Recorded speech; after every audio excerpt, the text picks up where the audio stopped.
मित्रांनो, श्रीवर्धन बीच हा स्वच्छ, शांत आणि लांब पसरलेला समुद्र किनारा म्हणून पर्यटकांना आकर्षित करतो.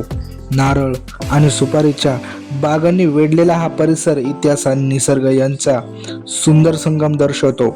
आज हा श्रीवर्धन बीच आजच्या या व्हिडिओच्या माध्यमातून तुम्हाला या बीचचा संपूर्णतः इतिहास सांगण्यात येईल. मित्रांनो, कशा आहात तुम्ही सगळे? तुमचं होस्ट AB पुन्हा एकदा एका नवीन व्हिडिओमध्ये स्वागत करतो. मित्रांनो, आज आपण आलो होतो कोकणात असलेला एक बीच जो की निसर्गाने व स्वच्छ खाऱ्या पाण्याने वेढलेला असून, चला तर मग आजच्या श्रीवर्धन बीचच्या इतिहासाला सुरुवात करूया. श्रीवर्धन बीच कोकणातील हा सुंदर असा बीच आजच्या या व्हिडिओच्या माध्यमातून आपण एक इतिहास, एक माहिती या श्रीवर्धन बीच विषयी आपण जाणून घेणार आहोत. सर्वांनी व्हिडिओ शेवटपर्यंत बघावा. तसेच व्हिडिओला लाईक करा. ज्यांनी आपल्या या यूट्यूब चॅनल सबस्क्राईब नसेल केले त्यांनी सबस्क्राईब करून घ्या. त्यावर असलेले बेल आयकॉन प्रेस करून ऑल ए बटन दाबा, जेणेकरून तुम्हाला संपूर्ण पुढील लेटेस्ट व्हिडिओची अपडेट सर्वप्रथम तुम्हाला मिळेल. चला तर मग आजच्या इतिहासाला सुरुवात करूया. श्रीवर्धन बीच हा रायगड जिल्ह्यातील श्रीवर्धन शहराजवळ अरबी समुद्र किनारी वसलेला एक निसर्गरम्य आणि ऐतिहासिक महत्त्व असलेला समुद्र किनारा असून, हा प्राचीन काळापासून श्रीवर्धन हे एक महत्त्वाचे बंदर म्हणून ओळखले जात होते. सातवाहन, शिलाहार आणि यादव राजवटीच्या काळात येथे समुद्रमार्गे व्यापक मोठ्या प्रमाणावर होत असे. अरबी समुद्राच्या किनार असल्यामुळे या ठिकाणाला व्यापारी तसेच सामरिक दृष्ट्या विशेष महत्त्व प्राप्त झाले होते. मराठा साम्राज्याच्या काळात श्रीवर्धनचे महत्त्व अधिक वाढले. हे ठिकाण पहिले पेशवे बालाजी विश्वनाथ यांचे जन्मस्थान म्हणून प्रसिद्ध. पेशवाईच्या काळात श्रीवर्धन परिसराला राजकीय आणि आर्थिक दृष्टीने महत्त्व प्राप्त झाले. समुद्र किनाऱ्यामुळे या भागाचा उपयोग संरक्षण आणि व्यापारासाठी केला जात असे.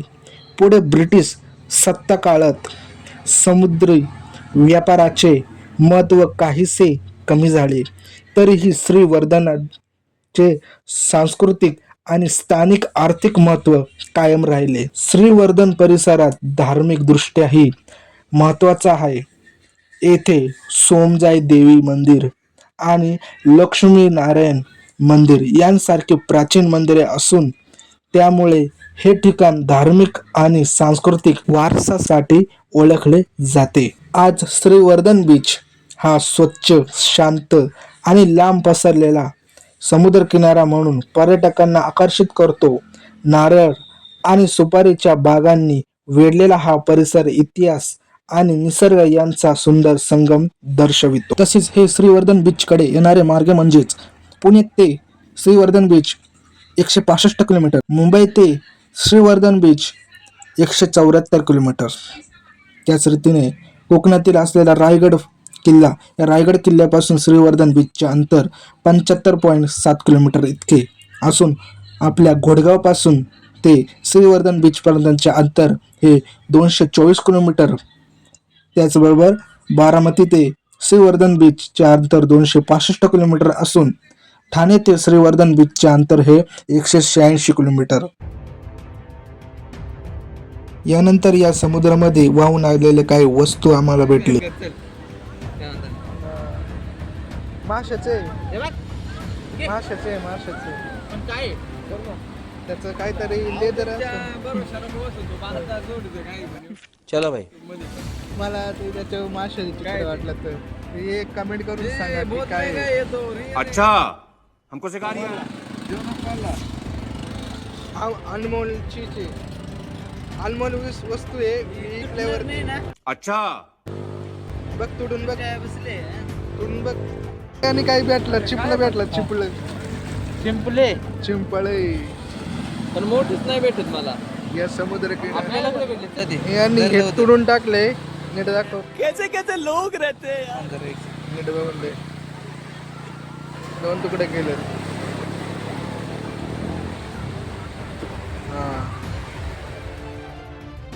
तर यानंतर श्रीवर्धन बीचवरून परतीचा प्रवास व पुढील स्पॉटकडे निघण्याचा प्रवास सुरू झाला. आता आपण जाणार आहोत पुढील डेस्टिनेशनकडे. हे पुढचे पर्यटन स्थळ पाहण्यासाठी या व्हिडिओला लाईक करत ठेवा. तसेच चॅनलला सबस्क्राईब करून बाजूला असलेले बेल आयकॉन प्रेस करायला विसरू नका. तोपर्यंत भेटूया पुढच्या नवीन व्हिडिओमध्ये, नवीन ऐतिहासिक व्हिडिओमध्ये लवकरच. तोपर्यंत जय शिवराय, हर हर महादेव.